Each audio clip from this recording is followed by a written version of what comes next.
Here we are, Patreon Oh. episode. Oh, That's- Chio jumps in. he hung out with us on episode 100. Now we said the Patreons are going to be a little behind until we got caught up showing all the other ones off. But Chio hung out with us during the episode 100, and now he's making his debut on Patreon. This does not constitute or count as Chio's episode. We are going to do a full episode with him where we learn his entire wrestling history. There we go. Oh, But he's going to hang out with us tonight and talk wrestling now, a little behind the scenes of Dark Side of the Ring. You didn't get a chance to see it, but I'm sure when we start talking the story of what the topic is, I'm sure you'll probably know a little bit about what we're talking about. Most likely. I think I'm old enough. Yeah. So the first one is going to be the Nick Gage one. We're going to talk a little bit of Nick Gage. Because we already talked about the Brian Pillman. Yeah, we already talked Brian Pillman. So we're going to talk Nick Gage. Then we're going to talk the Collision in Korea. the collision in Korea. And then we're going to talk the Ultimate Warrior. Okay. Wearing the shirt. Warrior. Yes. All right. So- All right.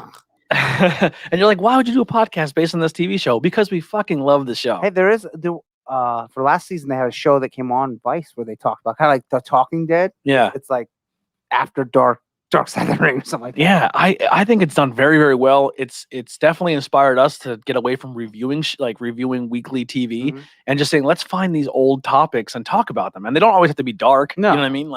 But I think Dark Side of the Ring does an amazing job at it. They do a really good job of This shedding season's light on been- stories. Very good. Yeah, very excellent. And now A&E's jumping on it, and they're Yeah. doing documentaries. I heard their Macho Man one was a hit piece, and I didn't watch it. I heard don't watch it just because they tried to Oh, really? degrade Macho Man in it. Yeah. Would Lockett Elizabeth in the dressing room and stuff? That and that he was a drug addict and all this. It just wasn't good. You go Yeah, on the road I that have- many days a year.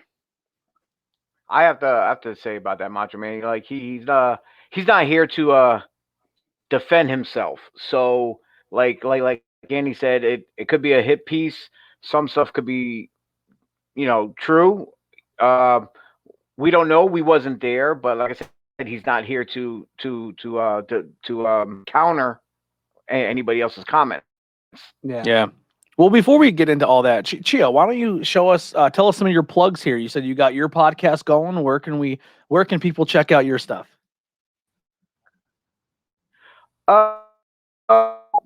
Once a month or- on currently on CB Pro Live. Am I lagging again? A little bit, but you're good. You're good. What? It was Okay. real quick, and then it stopped. Once a Yeah. month on Saturday. Okay. Try it one more time. Take 3. Yeah. You can tune in at CB Pro Live on Facebook. We are produced by Crack Bell Productions, but we started out through Devereaux Sports Podcast, which they cover like all Philly sports teams. Mhm. And Sorry to hear that. and the guy, and the guy behind running it, his name is Pat, but he used to wrestle under the name Frankie Frizzo. So a lot of times on the shows, we do actually have other wrestlers from who we frequent with, which some of the guys Andy might know anyway. Dennis Reaper, Mhm. Gemini from I don't want to say the Himalayan Players. Was their tag team name? The Wrecking Crew, I think. They was wrestled it- for Pinky at WPW. Yeah. It was Gemini and man, I can't remember. But yeah, we have a bunch of different other guys that jump on. Some guys I never met before, and I'm just meeting for the first time through Pat himself. But yeah, our show is actually called Breakfast and Body Slams. He wanted me to get on here, and somehow I just picked the name for it. And we started in February. This is coming up. June 12th is going to be our 5th show there. But it's going pretty good there.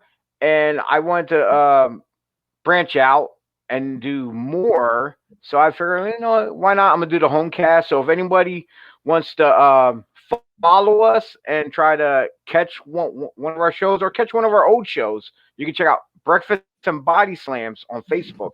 And it's simple as that.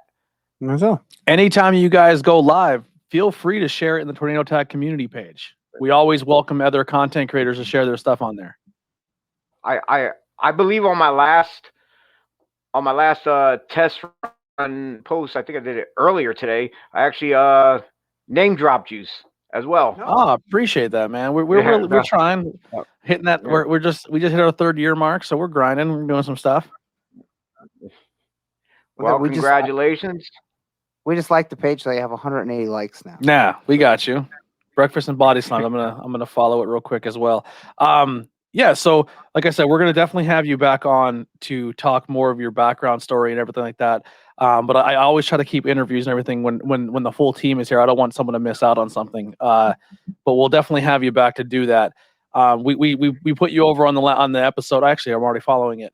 I always say that you're not only just you are a worker, but you're someone who still loves the business, and you go out of your way to make sure people's hard work gets noticed, seen on many different levels, whether it be submitting your results of shows, whether it be promoting shows that you're not even a part of. Now your daughter's in the business where she's taking photography of these people so they can go out and showcase their abilities that way. I really respect that, and meeting people like you and seeing you do what you do at shows, even behind the scenes, like when I was at Outbreak before I was even a podcast, I would just go to the shows, and I seen your level of dedication to the game made me really step up and follow in those footsteps to keep myself level-headed to say, you're doing a podcast, but your entire intention of what you're doing is to put over the people who are putting the entertainment on. So I want to say, like, you've been a trailblazer for even me stepping into this world, because you always put everyone else above yourself, and I really, really like that. I really appreciate that. It wasn't my intention when I started out in the business, but I kind of grew to a fact of where some stuff that I was not taught myself, I feel like I need to get back to the ones that were of the things that I learned along the way that wasn't taught to me. I try to teach some of the younger guys coming in, and I tell them, you can tell me, hey, old man, you don't know what you're talking about. Go take a seat. This is our time. Blah blah blah. And I tell them that. I said, you can tell me that all you want. I'm just trying to feed you some information that might help you. You can take it or leave it. It is what it is. It's your call. And Yeah. I don't try to force feed anything or preach anything I do to anybody. Everything I say is just a suggestion. That's it. I'm like, so they're grown men. They got into this business because that was their decision, and it's their decision if they want to take my advice or not. So, like I said, I'm not going to harp on them. I'm not going to yell at them. Whatever. Like I said, they're big boys. This ain't ballet. You will get tough love from me. Even Matt Turner knows. Like when he asked me how's the match, and I tell him, hey, if something sucks, I tell him it sucks, dude. You need to step up. You've been doing this for how long? And he really appreciates every time I call him out on stuff, even when I don't have to. Yeah. I've always respected that. You don't. That's good, because you tell someone's good, and then they keep doing it the wrong way or the shitty way. So My thing is I'm still at that point where, for me anyway, I've never trained. I've never stepped in and have done that. But I am a fan, and I know what I like to watch and what I don't like to watch. But I'm still not smart enough to know more behind the scenes of what could have happened to make it not good, or if you were trying to do something. So for me, like when people, like if somebody did a bias thing, you wouldn't know if it was necessarily wrong. Exactly. So I would never be someone who hasn't stepped in your shoes to tell you're not good at something. I have a hard time personally with that. So when people come up to me and they want to know my opinion, I don't say I lie to them, but I tell people, like, no, I legit enjoyed that match, but I'm also not going into it to be overcritical to like, that's just not my style of fandom. Like that. I mean, usually when you're in the business, someone says, "Hey, how was it?" They want to know. Like, you can do these where, "Oh, it was good," or the classic, "Well, I didn't see it, but I heard it. It sounded good." Yeah. But they kind of want to. They want to know, like, "Oh, was the suplex bad?" Yeah. Instead of telling them if it was good or bad, I tell them what in the match I enjoyed. Well, you liked, yeah. But they say, like, "Hey, how'd that dive look?" And if it sucked, you gotta say, "Hey, it sucked." Yeah. Because it hurt their feelings, maybe, but then next time they'll do it right, and it will look good. Yeah. Yeah, I'm in that weird crossroad because I'm still kind of learning how things work behind the curtain. I was always just a wrestling fan. Like, I didn't get behind the curtain really until Outbreak and PPW. And when you're behind, like, when you don't know, then everything's cool. Like, Yeah. you don't know what's bad. It's like you'd be like, I didn't like that. But, match, like, you're I- just thinking you like because you didn't like it. even like the wrestling, like the handshake thing and all that. Nobody ever like gave me that pep Smartened you up, talk. yeah. They're just like, hey, you have this equipment. You've been doing this podcast. We like it. Come backstage and do this. And I'm like, all right, I'm here. Yeah. And then people are like, what the fuck this guy did? I'm like, I'm still learning. I'm so sorry. I actually watched for the first time two guys working their match out. I've never experienced that. Like, But then like for me, I've seen 1,000 times. I'm like, Yeah. oh yeah, but they guys first time you're like, oh yeah, it's a fun experience. it's difficult at first. Yeah. To learn everything. Mm-hmm.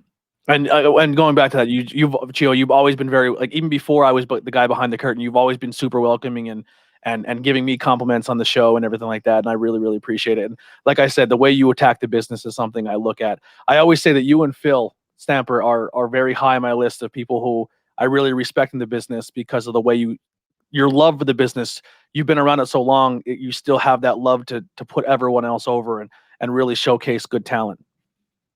Yeah, right now, currently, my goal is to one day open up a school, but not just any kind of school. Is like I want a place like a community center type school where kids like who love wrestling, but they're too afraid to come out. And because back when I was in school, sometimes you don't let the word out that you like wrestling because they'd be like, oh man, you like that fake stuff, this and that. And, there's kids who actually who are really smart. Like it could be like a nice community center, hang out instead of being on the street. Hey, if you got a writing background and you want to get into wrestling, maybe you can be a writer.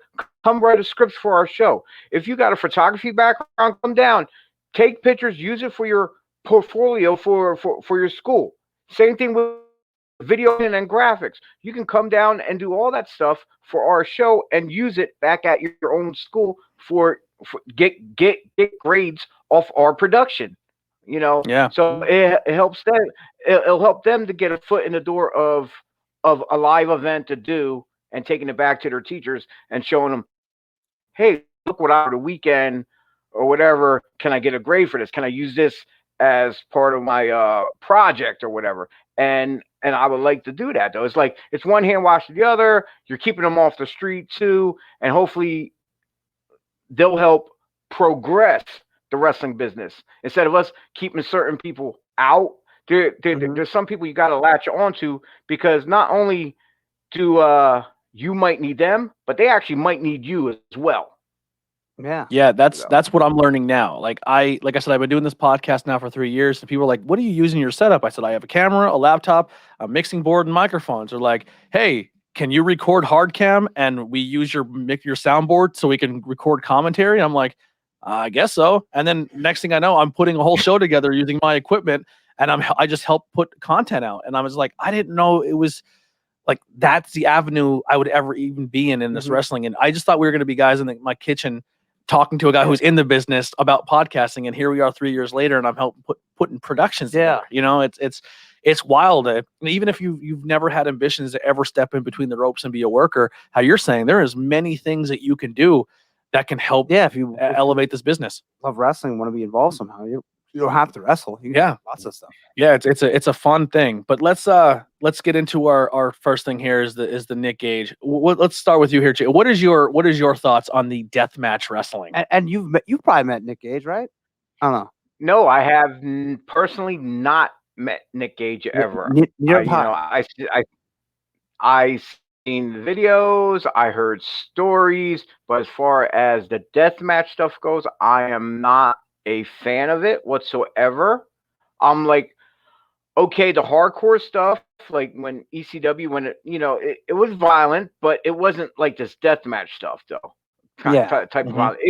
It might have got to some points near it, but it's not what that is, because when you see the exploding light tubes, they got chemicals in it and stuff like that, and you got gashes in your body. Are they really going to pay your medical bills? Seriously? Yeah, they might need to pay for the ambulance or something. I don't know. Depends on the promoter and who you're working for. If they're making buck, hey, that's great. But if not, in the end, those chemicals are going in your body and it's going to affect you later on down the road. Mm-hmm. Yeah. That's what I said before. Like even if they get $200, which they're probably not getting, if you get cut and you got to get 10 stitches, even, which isn't that big a cut, that the bill's gonna be more than $200. Well, wasn't there a situation in an Outbreak show where someone got cut? Yeah, and they're like, Dr. Frank had to stitch them up. They're like, stitch me up here because I don't want to go to the hospital. Yeah. Yeah, because today, just like if you ain't got insurance for us, like me, luckily for me now, it took me so many years, like from not wrestling and then actually getting good actual 9 to 5 jobs where you get insurance and stuff like that. Hey, I'm getting stuff done to me. I'm actually getting checked out by doctors. I'm like, and they're on my case worse than anybody. So I'm popping. So now I'm a pill popper at my age. For medical reasons, for not personal but medical reasons. So yeah, it's just like the whole deathmatch scene. It's not me. Hey, for other people, fine, go ahead. You can cheer them on all you want, but at the end of the day, here's the thing: is those same people cheering for them, those people, a lot of them are not gonna go and do that type of stuff. Mm-hmm. Yeah. Some fans actually went on to become deathmatch wrestlers themselves because they just want to do it. Like, hey, cool, look, I can go through plate glass and whatnot. Yeah. I can set myself on fire. I feel if I went to a death match, I already have a problem buying merchandise. And it's not so much I have a problem with. I enjoy owning it. Like I enjoy supporting and giving that person the $20 for their T-shirt. But another reason why I do it too is if I'm like, oh my god, that guy they had a really rough match in there. Like, or I drove all the way from Baltimore. It's like I'm buying his shirt or her shirt or their shirt because their sacrifice I respect. I respect that. If I went to a deathmatch show and I seen someone go through a plate of light tubes, I'm like, I hope they have some type of merch because I have to buy it. Because if you know what I mean? Like, because I look at those medical expenses, or if they get hurt, or the travel to get there, or like the simple things, and it's not that I hate the deathmatch style because I think it has a place in wrestling. It's just as someone who truly cares about the people in the ring, I just don't want to see you get hurt. Yeah. And I know the illusion is like it cuts you, but they're all surface cuts and they're not super deep. But it does happen where they can get cut super deep because the light tube doesn't really break the right way. Like this Nick Gage thing. Yeah. So in this documentary, it goes on to how he started his wrestling story, and then obviously him and his brother had a falling out because he started falling in really hard times with like drugs and alcohol and stuff like that, and then he robs a bank. Yeah. And I didn't know he went to jail, got out, and then went back to jail. Yeah, because I did not know broke that. probation. Yeah. And then his brother committed suicide. Yeah, Justice Payne. I seen him a few times. I don't think I met him. I'm just gonna say I didn't, but I possibly might have. I seen wrestle at CZW. He wasn't bad. Yeah, but but Nick Gage, and the documentary really heavily leans on Nick Gage kind of help forming and keeping deathmatch GCW alive, and the owner and promoter kind of never really turning his back on him either. Like, hey, you got me here. Yeah, Brett Lauderdale, who I remember doing shows way back. I think he might have taped shows. I remember. So I really like that aspect of where they had the owner of GCW really saying like, no, man, like, yeah, this guy fell on hard times. And in a situation where we have now where people are just like, we're canceling this person, let's get him out of here forever. Yeah. It's like, no, man, people struggle, and the struggles and what this person did to possibly get them canceled could be the result of this business. Because this is, like you said before, this is not tap dancing. This is not ballet. These are people actually putting their lives out there, and some people get hurt, and some people resort to pain pills, some people resort to alcohol, some people live that lifestyle where they're on the road and they get caught up in some stuff. And it's sad, but it does happen.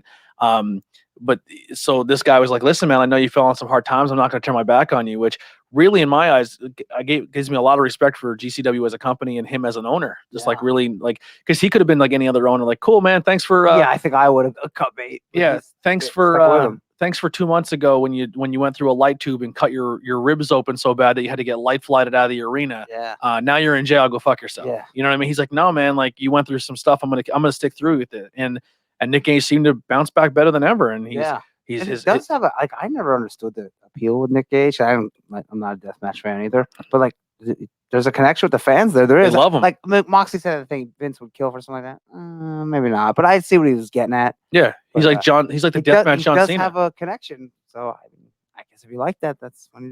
And he said he never really knew how big his audience was until he was in jail, and these fans reached out and wrote him letters and said, like, man, like, I hope you get better. Like, yeah, and those were the positive things that helped him get which is better. good. Yeah, Which I encourage people. Like, I know we say in the podcast all the time, like, man, feedback and support is super helpful. Like, let us know you're listening. Like, because I look at the numbers and our numbers are really high, and it's just like, I only get told by like 3 people, like, hey man, good episode. And Yeah. I'm not saying I need that, but sometimes it's good to hear. sometimes that could help. And especially like, if you're in jail for this what, this 5 guy's years, in jail and then thinking you his whole life's over. get out and you Everyone's go gonna back forget in. about him. you get out and they make a show for you, and then you get caught with drugs. Yeah. Because the thing with this, with anything, pro wrestling, podcasts, any like sports, they're gonna keep moving even though you stop. Yeah. You know what I mean? And if you're not in the limelight anymore, you can be forgotten about. And that fan feedback is what kept him pushing. Yeah, And here he is now getting a resurgence. He's gonna have another match with Moxley. You know, he almost Yeah. killed a celebrity in David Arquette. Yeah. Almost cut his neck open. It was an interesting documentary. I definitely recommend. it was something that I didn't know much about. And it was like, this is interesting. I didn't like it as much as Brian Pillman or any of the other ones, but it still was like, it was interesting. Yeah, it was more of a indie style story. Yeah, which is and cool. if you don't know about death matches, you can find all about it. Yeah, it was nuts. Really cool stuff there. Well, let's get on to the next one here. The Collision in Korea. Do you know anything about that, Chio? That show they did in Korea for WCW and like New Japan? At first, I heard about the story about when Flair and all of them were over there, and Scott Norton. I guess they were interrogating them guys, and like I heard different stories. Yeah, And then I seen the trailer for it for that episode, and I really want to see it, but like I said, I didn't get to see it yet though. it's good. But because I believe that was in North Korea, was it? Yes. mhm. Yeah. And from my understanding, the guys in North Korea, they're really strict. Everything is on that side of the border is propaganda. Mhm. So like everything is manufactured from inside. So anything news that you hear about the outside world, you really ain't hearing from anything from the outside. It's them in North Korea telling you how bad everyone else is and how great they are. So when I believe when WCW came in and they have their ways of what they want to do, and North Korea, I believe they wanted to shine for their home people and stuff like that. I guess they wasn't trying to have it. But like I said, I didn't get to see the documentary, so I can't tell you word for word. But I know they're very strict. They're very petty over there. And if it's something that they don't like, you could be like one of those reporters and end up missing. Yeah. Yes. So this whole thing kicks off with Inoki, right? Am I saying his name right? Yeah. Inoki. He's a huge politician. He's not only just a professional wrestler, but he's also uses his celebrity and his wrestling to politician and get into politics and try to do a bunch of things. He's petitioned. He had a boxing match with, or a boxing wrestling match with Muhammad Ali. Yeah. The guy has done amazing things. So he reached out to Eric Bischoff and WCW and said, let's do a working deal where we swap talents, or our talent comes to you, you go to them. And Eric Bischoff and his genius is like, yes, of course. If I can get my guys over in your area, they shine in Japan, then they come to America. Like your audience, we're going to swap audiences, which is smart. And get double the customers. Yep. So Inoki gets in contact with, I guess, some people, and he said, hey, I want to do this peace thing where we're going to have a peace day, and it's going to be showcasing professional wrestling in North Korea. Yeah. And Eric Bischoff said, sure. And he got Muhammad Ali involved. He got a bunch of people involved, and they all kind of went to the locker room and said, who wants to go do this? Yeah, well, he said, who's the first person? What? Hulk Hogan. He called him up. That don't work for me, brother. Not doing that, brother. Hulk Hogan said, not a chance. So when Hulk Hogan said no, obviously his second pick was Flair, which Flair was kind of pissed he wasn't the first pick, but it's Hulk Hogan and Ric Flair. So they all agree to go do this. They fly into North Korea. The documentary really showcases just a few people. Chris Benoit was there. Yeah. Obviously, he didn't speak in this documentary. Too Cold Scorpio. Yeah. Hawk was there, but not showcased. Steiner Brothers were there. Sting was there. No, wait. Was Sting there? No, Sting was not there. Was he? I don't remember. There was a women's match there. Like I don't know everyone, yeah. but the main ones in this documentary for the most part was Scorpio, Scott Norton, and Eric Bischoff. I feel it was one more talent Yeah, there. they didn't have Flair on there, which is No, Flair didn't talk in the documentary. But yeah, so they get over there. They had Inoki actually on the and Inoki, yeah. And I guess he said that as we're flying over, Scorpio said you can literally see down where the tanks and cannons are pointing one way and the tanks and cannons are pointing the other way. They land, and everything from that point on, they literally took their passports. They ran through all their luggage and baggage, like treated them like garbage. They had personal security that followed them everywhere they went. They couldn't do really anything. Eric Bischoff gets in the car with his personal assistant, this lady, and she literally says, "Congratulations, you are the 7th American to be on North Korean soil and live to tell about it." Yeah, and that's like, oh, that's not a good stuff. She goes, "Oh, there have been many, but only 7 have talked about it." Yeah.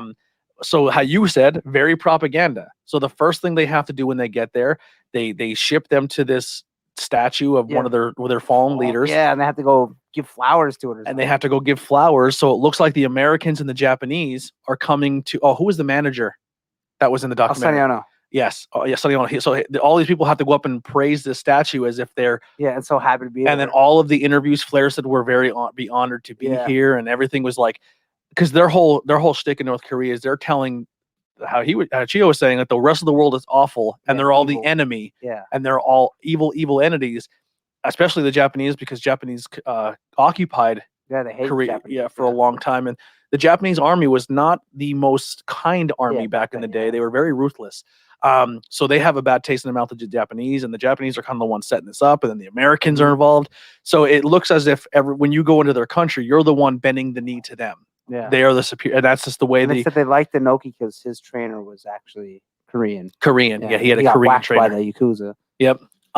So there was all that there where everything that you were saying was all propaganda. They had to go in there and they had to give the flowers. They had to bow. There's a moment where go back to their hotel room and just stay there and not do anything. So during this thing, they're on a bus, and Scorpio and Animal get into a fist fight. Yeah, which I knew nothing about this. Yeah. Neither did Eric Bischoff. Yeah. That's because they literally said, "Did you know that Too Cold Scorpio was here? Hey, what's going on? Welcome to the podcast." Photographer extraordinaire. She snuck down in her onesie. Yeah. Sorry for cutting you off. She came down. No, you're good. You're good. She's a celebrity. She's we're honored.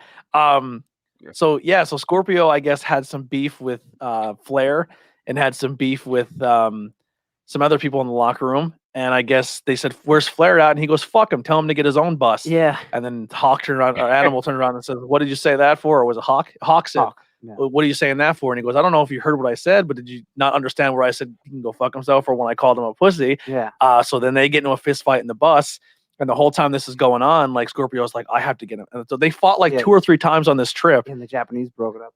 These guys, to the point where Scorpio made makeshift shivs or shanks, and he was going to kill Hawk in Korea. Like, what was in Korea? Thinking? He was one of the stars of the show, though. He was so good. Yeah.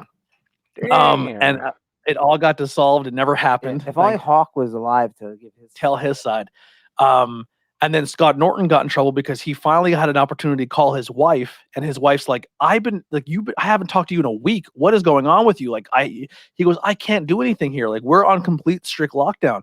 He goes, "You don't understand how stressful this is here." And it's like, "I hate it here." And he goes, "I hate it here. This country is a fucking shithole." Yeah. And the phone cut out, and they came storming into the room and said, "Come with us," and put guns to him, took him downstairs and said, "You cannot say any of this anymore. If you say one more thing, you won't make it home." Yeah, I heard this story before. I don't know if it was Flair on his podcast when he had it, or Scott Norton was on something. I heard that before, so that's the story. And Scott Norton was good in this too. Yeah, Scott Norton was awesome. Yeah, in this you can't negatively say anything bad about North Korea, or you are done literally.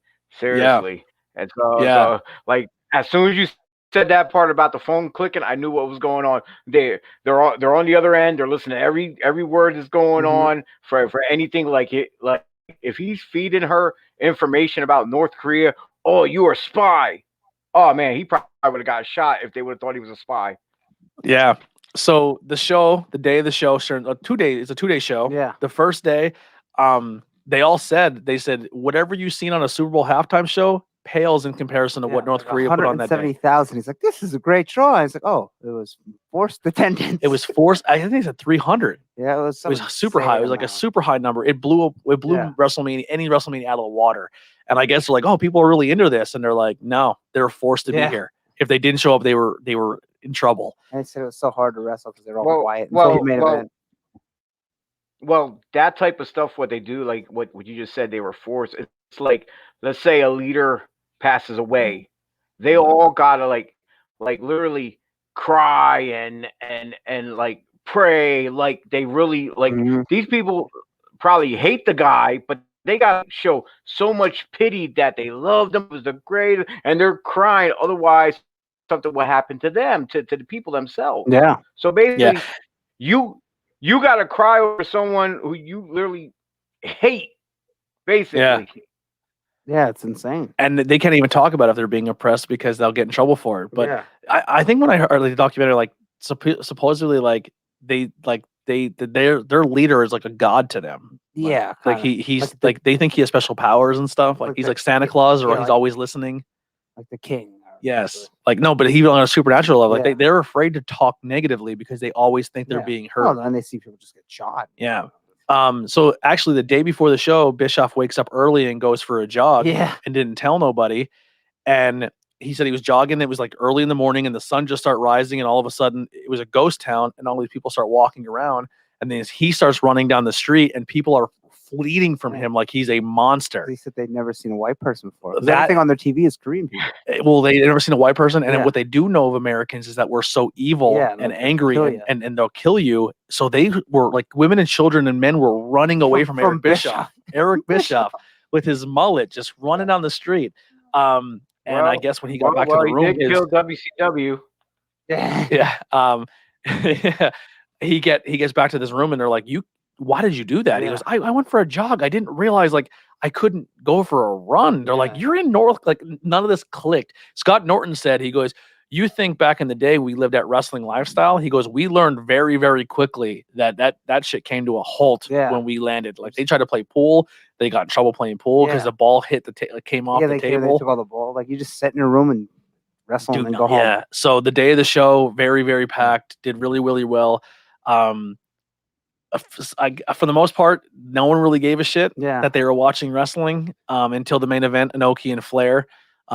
They said pretty much Flair, because he's Ric Flair and he's the greatest in the world, just put Inoki over amazingly. Like a lot of people probably never even seen wrestling. They had no idea what it was. Yeah, but by the end, like literally all these matches are pin drops. And then the very last match, Flair and Inoki, the place came unglued. Yeah, ain't that something? Yeah, that a Japanese and an American, bleach blonde, white-haired American go in there and just tear the house down. Probably the two greatest in their generation, just go in there into a hostile land. Yeah. And you can watch, the whole thing is up on YouTube. You can watch the whole event? Yeah. I definitely want to go back and watch it. But documentary was fantastic. And it's one I didn't know. I heard Bischoff say that story too about running on his podcast. Yeah. But Bischoff said, he goes, if you Wikipedia the largest wrestling event of all time, I did that shit. So cocky. Bischoff's good too in all these. Yeah, he's really good. And Jericho narrating, fantastic. I like that. Just a good show. And then the last one. Yeah, the newest one just came out, Thursday night? The Ultimate Warrior. Yeah, the Ultimate Warrior. And then A&E had one that came out Monday on Warrior, which I didn't see. Yeah. So this one, I think some people, when you seen it on social media, a lot of people were, they picked out the middle part and kind of rode that pretty heavily. Mm-hmm. It did not touch on him in WCW at all. No. So I'm like, it should maybe a little bit. And they had Bischoff talking a lot. Yeah. And they talked nothing about WCW. Which was weird. They didn't talk about the reason he stepped away for a little bit, a few times, because of steroid use and other things. But it pretty much covers, like, at the beginning, he meets this girl. He's a bodybuilder, starts wrestling. Jim Cornette pretty much gets in there and just said... Jim Cornette hates him. He's like, I'm not going to sit here and say... like good. He's like, the guy had a great look and sucked in the ring. Yeah. He sucked in the mic. He sucked in the ring. That's true. And he didn't want to learn. No, he didn't care to learn. Like, him and Goldberg have a lot of similarities. Yeah. But then it kind of, like, his ex-wife kind of says, like, it's not that he didn't want to learn. It's just like a lot of the critiquing and the people, the boys backstage saying he sucked and everything like that, it did bother him. So there's always two sides to every Yeah. story, you know, and we always say let's preach mental health and help people with mental health and this. But if the person, you know, may be struggling, but you only point out negative things, like where does your let's do mental health start and stop? You know what I mean? Yeah. Now, It's like if obviously, he's an asshole, then no. But if he's a nice guy, then yes. you yes. know? So obviously, he was always very. Now, I'm not one either. I'm not team conservative. I'm not team, you know, politician. I'm not anti anybody, but I also feel that you have the right to be that if you want to, Yeah. right? Yeah. If that's your belief, awesome. But if you're going out of your way to stunt people or saying this, so he was very anti-gay, very anti-black people of color, of all races for the most part, because he went on these conservative rants and Yeah, like real far right wing. yeah. But the thing is when he was doing that, no one seemed to care. But now that we're in a super polarized political Plus environment, he was out of wrestling at that point. yeah, They're like, well, it's Warrior. and He's nuts. I guess a lot of people just kind of wrote him off. But like even previous to that, I guess he did struggle with mental health issues, and then he got super conservative, which I get it. Like here's the thing: when people are making content or trying to stay relevant, They do something. you have to pick a lane. And normally the easiest lane to fall into is just be conservative because it's kind of like being a country music artist. If you sing one or two twangy songs, 10,000 people will follow you. And you mentioned the key thing. Yeah. Well, I'm gonna have to disagree with you on that though. I would say the best bet is to be independent, but nobody wants to do that. You want to be either conservative or liberal. I look at I couldn't register as independent on the vote and stuff. I had to pick either one party or the other. I look at myself as being I want to word this correctly. Don't shoot me if I get it wrong. As a conservative Democrat or a liberal Republican. Okay. Because they both have good sides, they both have bad sides. That's why I like independent in the middle. Yeah, right in the middle. You know, that's where I would lie, but I don't also vote. So yeah, so that's why they always put conservatism with Republicans and liberalism with the Dems. So I split the two up and I mix it up together, and that's where I'm at. Because in today's society with the cancel culture and all that stuff, the time I grew up, you know, you do have, you know, I don't want to go and say, hey, today we got a bunch of sissies and this and that and da da da, where people cry and whine over anything offends them. But at the same time, I learned to grow where that, okay, you can pretty much, you want to say what you want to have your freedom of speech, but just like Weirdo, there's a time and place for everything. You can't just blurt it out because yes, it might offend somebody. It might trigger somebody. Somebody might be having a bad day. Somebody may not taking their meds. Someone, he might say something about anyone with the LGBTQ in the community, where he might offend somebody, where that individual maybe had some issues with their parents or family who didn't like them coming out, and then they might snap on him. So like I said, it's all right to be conservative, but sometimes you got to think of other people as well, because trust me, there's a lot of times where we get offended, like even conservatives themselves, they get offended because this group of people is doing this. Well, don't you think they're getting offended because you're doing this? Oh, well, I don't care, this and that. It's a two-way street. It goes both ways. So everybody on both sides need to stop and think what they're doing before we spew stuff out of our mouth, honestly. Yeah, absolutely. I think with the Warrior, though, I could be wrong. If he really felt this stuff, then obviously it's not good. But I also felt like just because of his personality and what we've always seen of the Warrior, I think he chose that route because it was keeping him relevant. Noticing more. Yeah, I think. I'm sure he probably had some beliefs like that. Like, yeah, if I say this wild stuff, people know and they'll buy my book. Exactly. So, like, example here, our podcast does well. I feel it can do better, and if I really wanted to do better, especially in the world of wrestling, I would just turn to a shoot style show and have people come on and trash everybody and just spew out negativity, Gossip. because negativity will get you more views than if you have normal in the middle conversations. Yeah.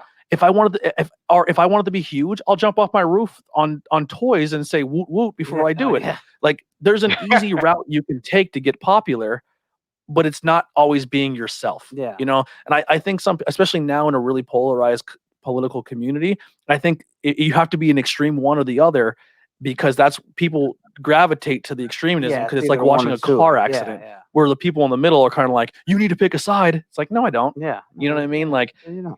yeah, I'm open for conversation. I want to learn your views and your views, and let's meet in the middle on Yeah. it, you know. But yeah, so I think a lot of Warriors he was picking a lane to stay relevant. Yeah. And I think that side crowd was kind of like, I'll say it, but like the Trump side. If you pick that Trump side, his crowd speaks the loudest. They go out there with their bullhorns, and they go out there with their hats and their flags, and they're really vocal. So when you turn around and see, oh, here's a guy, his popularity is through the roof. But when it came down to the votes, he wasn't as popular as we thought he was, because not everyone screams from the rooftops what they like. Yes. But if you are someone who's more into the ego and more into what you hear, not so much what you receive, I think that's the route where people are like, it feeds that ego boost. We're like, oh, these people are all there's hundreds of thousands of people here supporting me, but there's 100,000 people supporting you somewhere else, but maybe they're not as loud or vocal about it. So a part of me kind of thinks that's where the Warrior was sitting at. Yeah, I do, because he was very ego. I think, I think he was an asshole, and he was a little nuts. Yeah, I think with Warrior, I think it has like if you try to compare, like I said, I didn't see the dark side, but like I said, if you watch the A&E version as well as the past documentaries, you can almost see where he almost gets where he's at, where he's coming from, because you look at his upbringing. I guess his father wasn't in his life, for one, so he's raised by his mother. He had like 3 brothers, I think, and 1 sister, or something like that. Mm-hmm. And his father was around, but he was very terrible. His dad, he was openly cheating on his mom and abusive, I believe. And I think he was out of there when he was still young. Yeah, he had experience, and then but it wasn't good. And then when he made it to WWE at the time, WWF, you got to think about who was the ones who welcomed him in with open arms the most. It was the McMahons, Vince and Linda. Vince and Linda are Trump supporting conservatives themselves. Mm-hmm. Big business, this and that. So, and like, she was actually one of his picks for one of the roles in his cabinet. Yeah. Linda was. Yeah.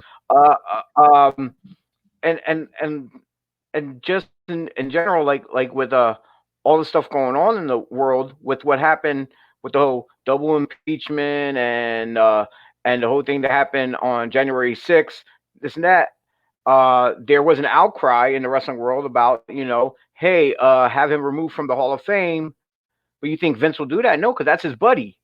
He's not. And his wife, Dana Warrior, is a huge part of their company right now. With that Warrior Award thing, which is, his wife is still tied into have a Warrior Award, because but like, and but even if he did believe that, you shouldn't get rid of the Hall of Fame, because that doesn't affect his wrestling. It wasn't killing people. He was saying bad stuff, but like, I mean, it wasn't like he said, I hate this person here. I mean, he said like, well, women don't make the world work or something like that's terrible. But like, I kind of look at it like this: if you're someone who was inspired, we'll just use the Warrior example here, but I think it can go with any route.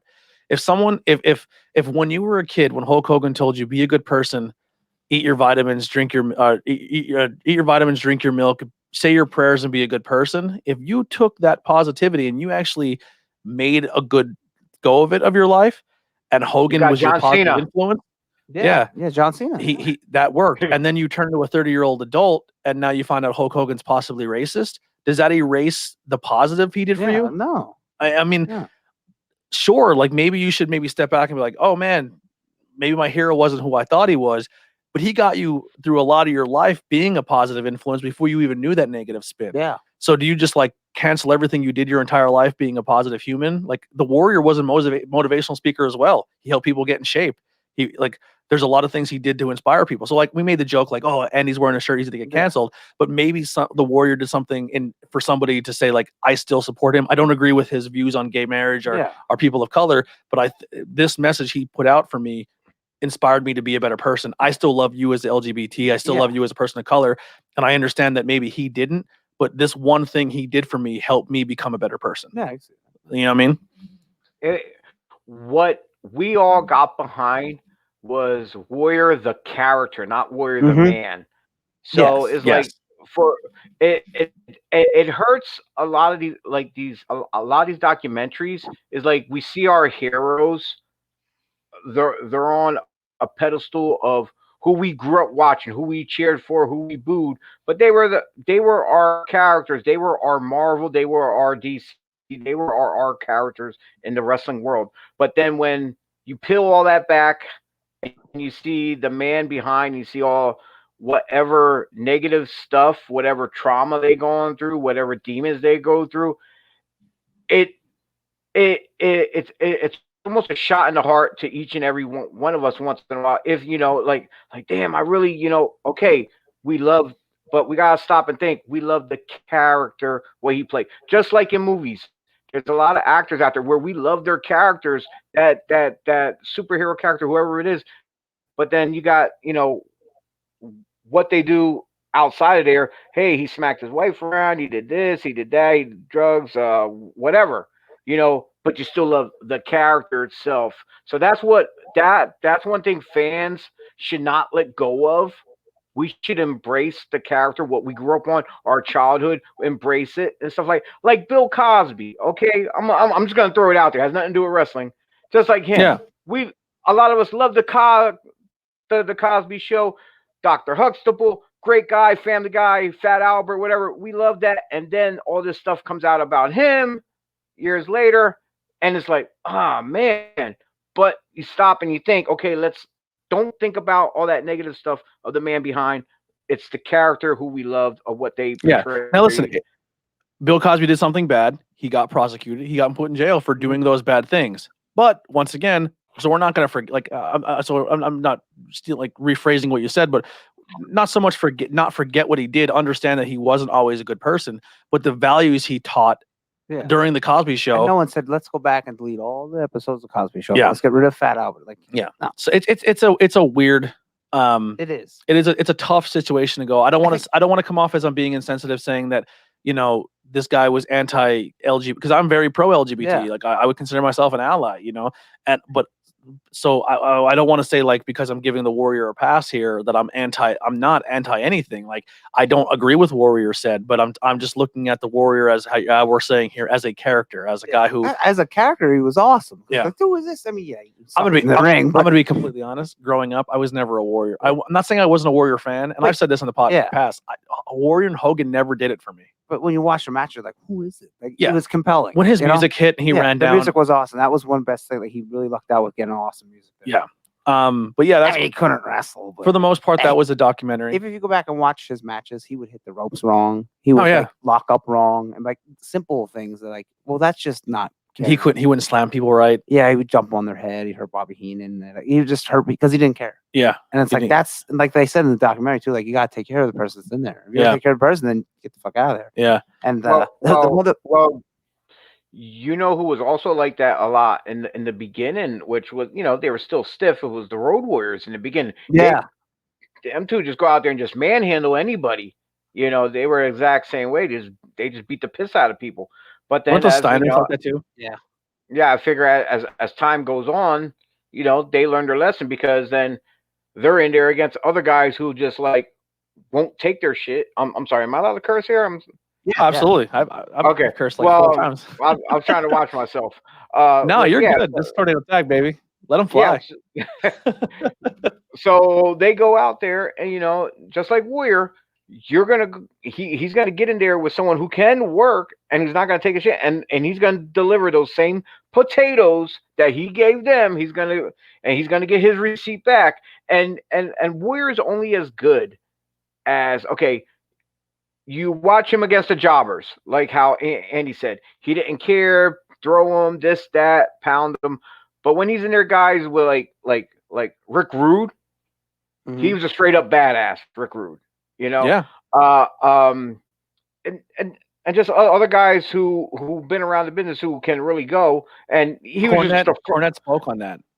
Yeah, and like I said, he was the first one to just pop that just popped in my head. Like take Honky Tonk Man, even though he went over for the IC belt from Honky Tonk, I know Honky Tonk was able to handle himself if he wanted Yeah. to. Yeah.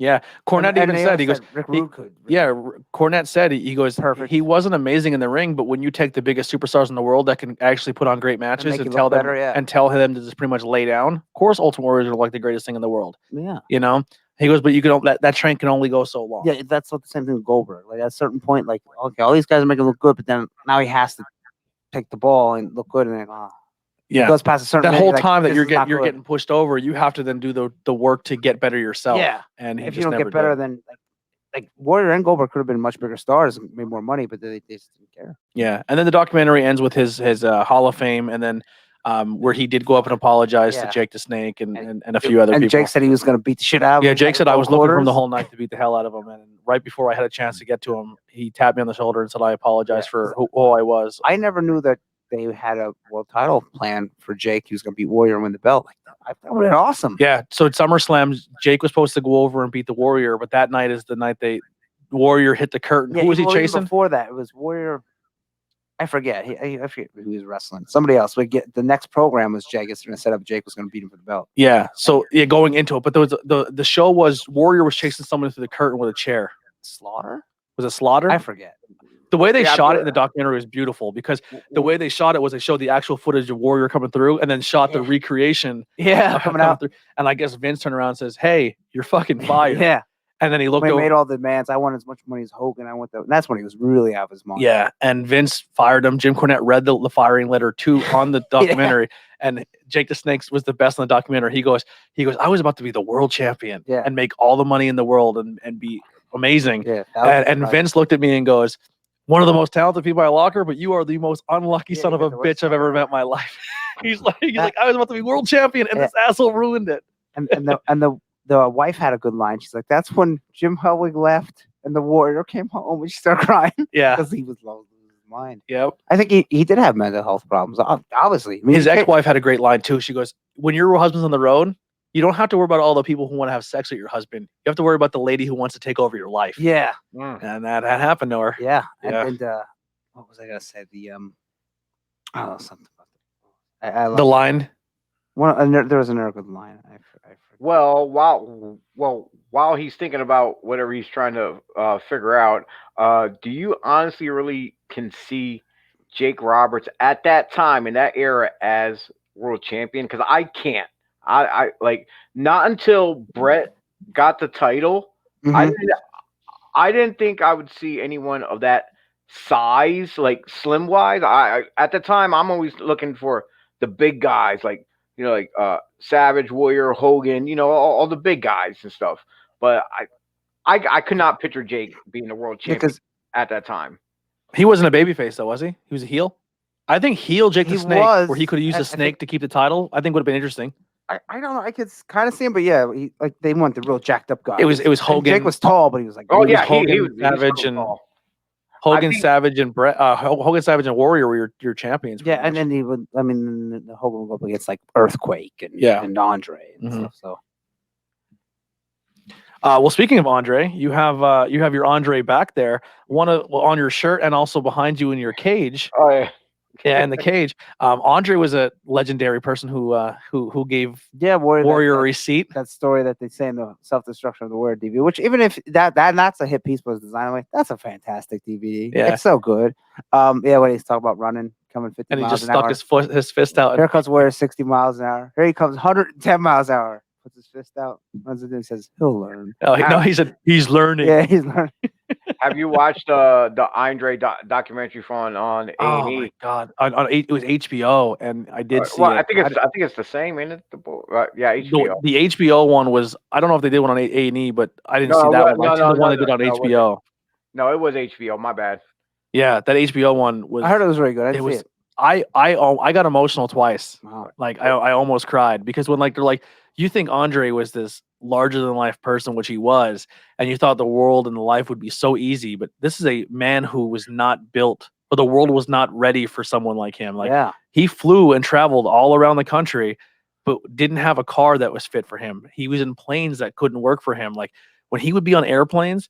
Now, just think of this. In the embarrassment, right, of that alone, of like where we're just people weren't like, oh my God, it's so cool. There's Andre. Like people taunted and made fun of him. And he's on a plane and he drank because he was uncomfortable. Like I have a joint pain where I'm uncomfortable in a car and I'm a normal size human. This guy had probably way worse joint pain than I ever had. And plus he was throwing his body around. He went to a hotel room. He had to use the tub. Yeah, to take a shit. And then just turn the shower on and wait till it to go away. And he didn't take normal size shits like that too. Like he'd be on a plane and he'd have to use a bucket. And like he would have to like demoralize himself by like getting undressed in front of a crew where they held a bucket underneath him. Yeah, that's something. Like imagine the fucking embarrassment but like you still have to be a human and do human functions. Like that's just, and like going to sleep on, like he was never comfortable. He couldn't sleep on a bed. He couldn't get in a chair. He couldn't like it was just it sounded like a miserable fucking life for this guy. He's so big. So sad and depressing, but like, yeah, but it's still like when people met him, he was still a sweetheart and he treated everyone great. But like, I just couldn't imagine living in a world like that where everything just is like the worst. Yeah. Like people are like, oh, I can't fly first class. Like, fuck you, Andre did it. You know, like Andre could barely fucking do the world. Don't stop complaining. People in this lifetime had it a lot worse than you. But yeah, it was a tough watch. Yeah, I was just right there with you when you were saying about how you got teared up for the documentary. Now I know both of you seen the Hogan and Andre match prior to the documentary.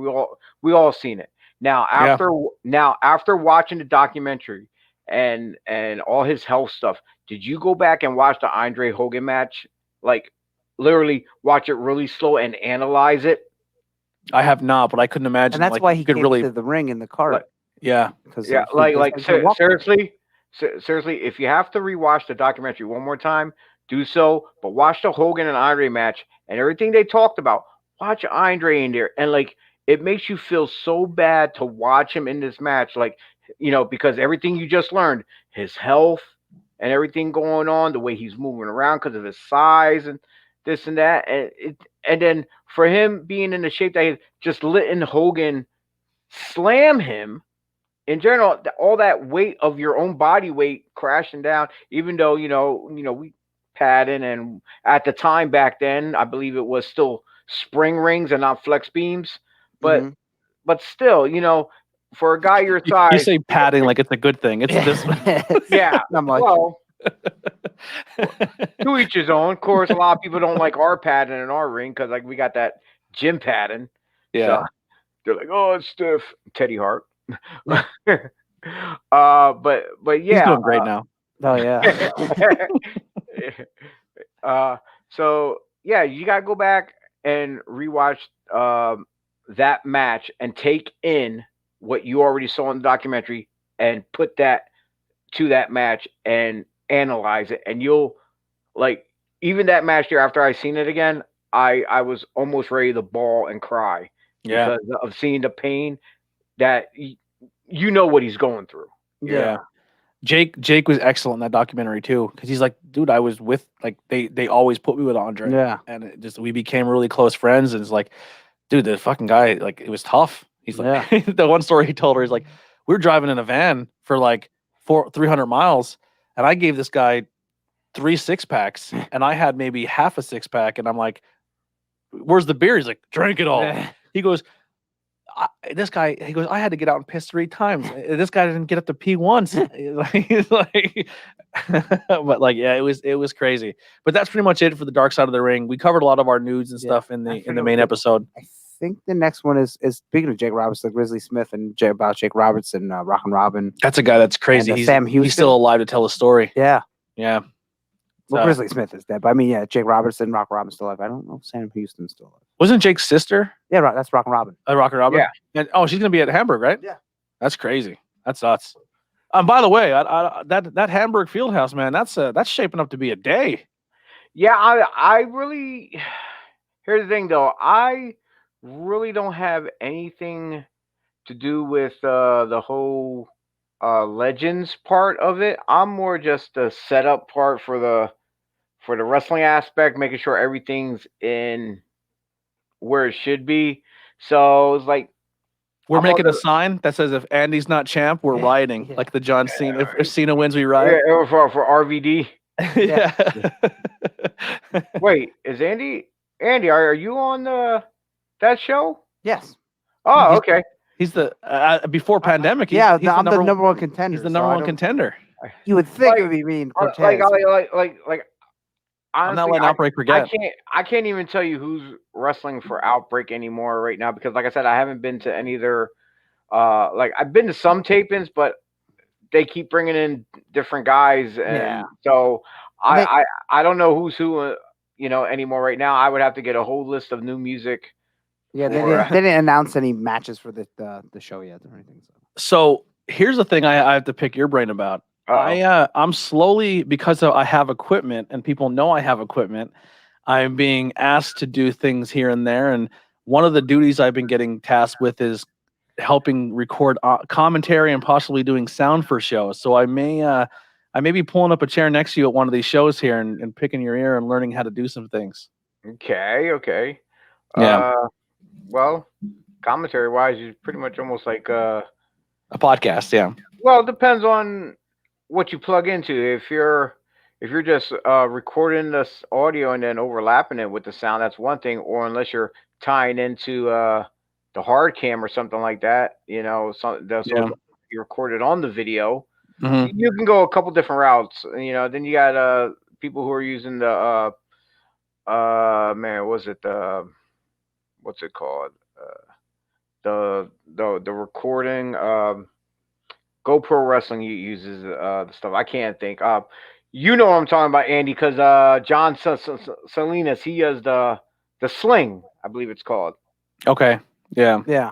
Yeah, so yeah, you can hook your cell phones up to it as well, and it'll just stream everything to one location, and you can move everything around, pull this here, pull that there for what camera shoots and stuff. Yeah, Mark has It- one like that too. Yeah. It's that. Yeah, It's stressful. Yeah, And you I could, have, it's like editing on the fly. Yeah. I have to, You have to be zone. You just watch that and just. yeah. It's nuts. yeah, me, I'm busy doing sound, so I'm gonna stick to that. Yeah, I've been learning a little bit of everything. Match editing, audio. I've recorded commentary now on 2 different wrestling shows, and both times it went pretty well. And then the one show I pretty much did the hard cam with the audio at the same time, and it worked out really well. I mean, the show went on and people enjoyed watching it, but it's terrifying. I went from being just sitting in my kitchen to doing a lot more stuff here, but. Yeah, the opportunities have been opening up. So I'm just trying to pick people's brain to how to get better or learn different things. I think sometimes some of the best commentary is like it is live because you don't know what kind of reaction you're really going to get from the commentator and the from the commentary team and the crowd, especially if you're plugging straight into the hard cam. But then I also sometimes I like doing post commentary afterwards because sometimes you get commentators saying stuff that they shouldn't be saying. Mm-hmm. Yeah. So if you got people in house that you got a script for, and you can tell them, look, you need to plug this, talk about that, don't mention this at all, blah blah blah. And if you have a good team and you're on, and you guys are good at what you can do, and you can do post commentary with no issue, hey, that works out great then. Yeah, I think what happened for me is I think they wanted to do commentary, but they didn't have the equipment to do it.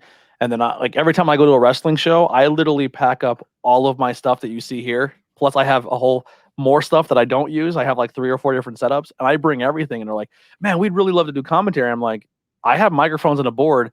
I can record it right now, and then you can just take the file and upload it to your video later." And they're like, "Really?" And I was like, "Yeah." So then I kind of like wrote myself into doing more things, but it was just like I became an asset. Like you were saying before, I don't know much about the wrestling business. I enjoy watching it, but I have the equipment to help elevate the show in a different way. And I've been kind of just doing that, which has been a lot of fun. And I was telling, make sure you give them a couple, but don't do it for free all the time. Yeah. Yeah, it's funny with doing sound. I find myself doing other aspects for people's shows, even though they're not my shows. I turn around and end up like even if I don't take my setup, I just take my sound setup. I'm like, look, you should have this angle that way. This should be looking like that, or or I start talking to some of the talent, like, look, I like as they're going over their matches, I'm listening. Hey, come here. No, why don't you do this? I throw myself in agent role.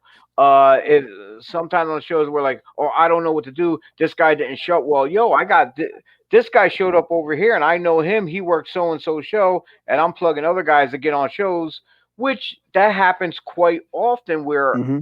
I get guys on shows that were not even on the radar of the company. Yeah. So it's Well, like, I think that's a great way to because we are getting up to that time here, but I like to end the show with that same kind of energy. You're huge in the independent scene. Let's put some names over. Let's put some people over. Who are some people in the independent scene that have really wowed you? Are some people that people should be on? You should put they should be on people's radar. So let's drop some names. oh my God, right now. Now this was no prep. So if you don't get upset Okay, that he does okay. not say your name, Yeah, I threw him on the spot here. Yeah. No, actually, there is one guy individually that I literally told him straight out. I said, look, from seeing some of your work. I work with you on a couple other shows, but I seen some stuff online too as well. And you remind me a little bit of Dynamite Kid, Chris Benoit, this and that. And I told him, you made me a fan of yours, and that was T.J. Crawford. Okay. I'm not familiar Yeah, with him. Well, where does he wrestle out of?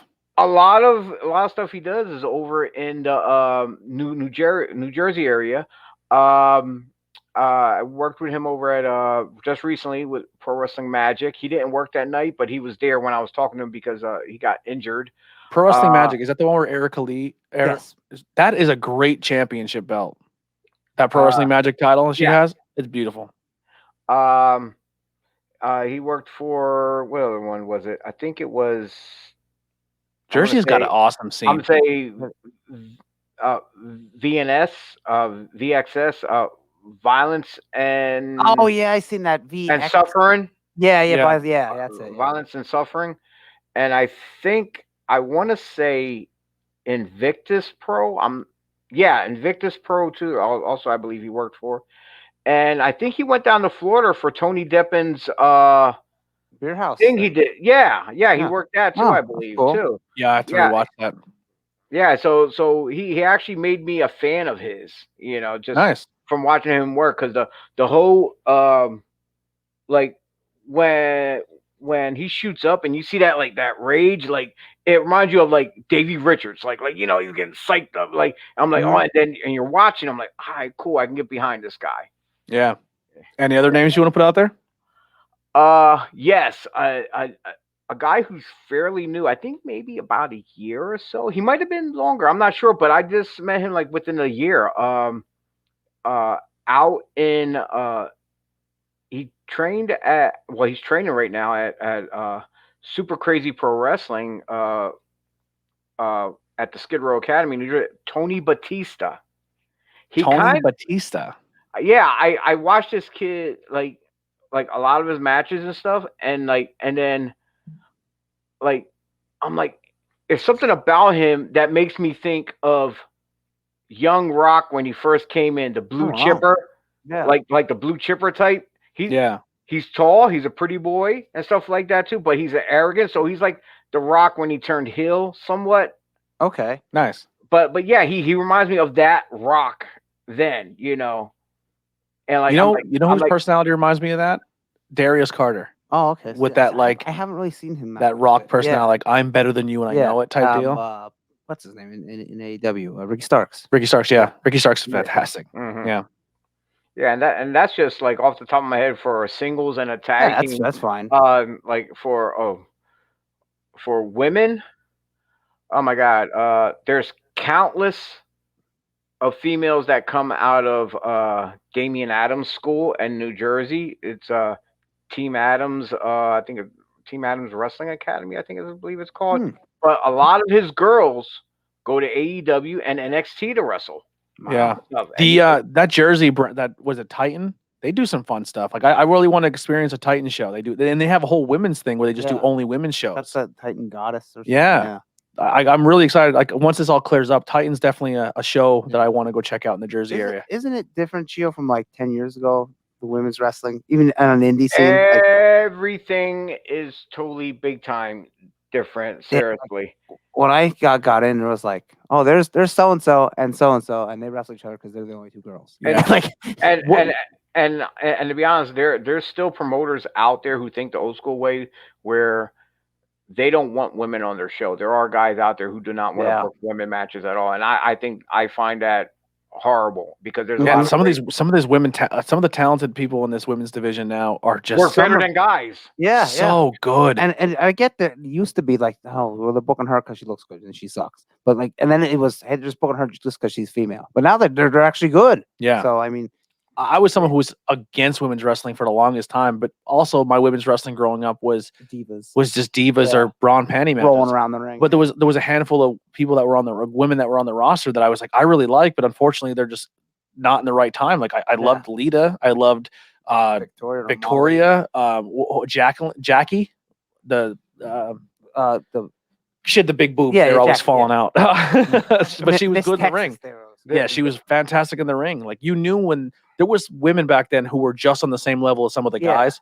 And like Victoria and Jacqueline were like and they killed it. They were Ivory. awesome. Ivory, yes, they were amazing. There's one in particular that I wish she would step her training game up. If she had the opportunity to go to Damian Adams' school to train over there, because like I said, he's just putting out talent like crazy, and especially the females. And Andy, you know her, Izzy McCoy. Okay, yeah. The reason why I say that, because I would have loved to have a bigger part in her training, because a lot of people don't realize or know that she's my niece. Oh, Yeah, so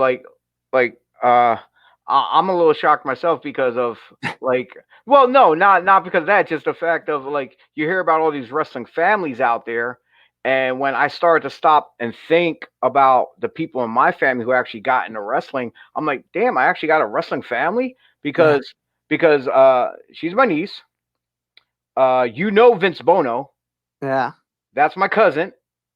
His son wrestled a little bit for a short time.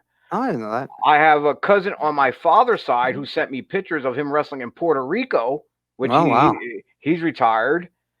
That JoJo, she almost started training. Yeah. And she turned to photography. I'm like, but then It's gonna be a lot easier on her body later on. Yeah. But now I got my grandsons are coming up now. So Nice. I'm hopefully to get my hands on them. So I'm kind of blessed now. I can kind of say I have a wrestling family, but I think I'm the head honcho. Yeah. I'm head of the table here, baby. There you go. Because I'm the only one who's actually still real going, though, I think. Yeah. You're the Stu Hart. Yeah. That's me. That's me. But thank you so much for coming and hanging out with us tonight. This is definitely not going to be the last. Like I said, you're in our private group chat now. So when you see us brainstorming ideas and stuff, if you feel like you want to come in and talk or hang out, the door is always open for you, man. Yeah, I see the platform you're using, the StreamYard, yeah. Yeah, I got that too. So we can cross book or whatever. Collaborate. Collaborate. Yeah. That's what I want to use. Good word. I want to Good have job. you on to do a solo episode where we just talk about your life in wrestling and really dive into how you got in and some of your favorites. That's definitely on the agenda. We're going to have you on. Okay, so you're putting us on Dark Side of the Ring, right? Yeah, the dark side of Chio are gonna make the rise and fall, self-destruction of Chio. But thank you so much, man. We'll plug it again if you want to plug your podcast page. Breakfast and Body Slams. It's on Facebook, so it's easy to get to. It's just the way it's spelled: Breakfast and Body Slams. And our next live event that we're supposed to be in studio is June 12th and you can see that on CB Pro Live on Facebook, but I'm going to tag it on to our site as well. So if you can't find that, you can just jump over to our page and watch it there too. And like I said, please share it in the Tonight Attack podcast community page as well. Anytime you will go live, that page is open for you as well. We have Okay. about 800 people, and they always enjoy seeing other people's content. Oh, thank you. I appreciate it very much. Andy, you got anything? Nah, we played on the show. So, oh shit! As I He knock threw a back. bottle at Yeah. me. You seen that, right? He's flagged. He's flagged. Yeah. He got, He's he got cut. the body. Guy, I got the I'm body cut cam on. for my ginger ale. There was- there. I'll tell you off air, but we went to a place where it was filled with craft sodas, but Oh, man. we couldn't travel But yeah, with 'cause you anything. can't bring a case but of I soda was like, home. oh my god, I wanted to bring stuff home for you so bad, but we had no room for This it. is man. Big Ben's baby, Catawissa, PA. Yeah. Well, thank you so much. That'll do it for the Patreon episode. We'll see you guys next time. Here is some Billy Trey. We're out of here.